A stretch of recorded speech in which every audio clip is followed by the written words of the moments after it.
पुण्यातील शरद मोहोळ खून प्रकरणात कराडच्या एकाला पोलिसांनी ताब्यात घेऊन अटक केली आहे। त्याने हल्लेखोरांना पिस्तूल पुरवल्याचा संशय असून पोलीस त्या दृष्टीने तपास करत आहेत। धनंजय मारुती वटकर असे पुणे पोलिसांनी अटक केलेल्याचे नाव आहे। पुण्यातील शरद मोहोळ याचा कोथरूड भागात भरदिवसा खून झाला होता। या खुनाच्या तपासाचे धागेदोरे कराडपर्यंत पोहोचले। शरद मोहोळ याचा 3 हल्लेखोरांनी गोळ्या झाडून खून केला होता। खुनाच्या घटनेनंतर पुणे पोलिसांनी तपास पथके रवाना केली होती। या तपास पथकांनी पुणे ते सातारा महामार्गावर संशयित हल्लेखोरांना अटक केली आहे। या गुन्ह्यात 2 वकिलांनाही अटक करण्यात आली आहे। अटकेतील संशयितांकडे चौकशी केल्यानंतर पोलिसांना आणखीन काही धागेदोरे मिळाले।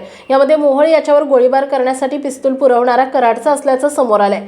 पुणे पोलिसांनी कराडातील धनंजय वटकर या आरोपीला ताब्यात घेऊन अटक केली आहे। त्याने हल्लेखोरांना पिस्तूल पुरवल्याचा संशय, त्या दृष्टीने काही महत्त्वाची माहितीही पोलिसांच्या हाती लागली आहे। धनंजय वटकर याच्यावर कराडातील यापूर्वीही गुन्हे दाखल आहेत। ओगलेवाडी येथे मार्च 2023 मध्ये तब्बल 14 पिस्तुलांसह 10 जणांना अटक करण्यात आली होती। या गुन्ह्यात वटकर याचा सहभाग होता।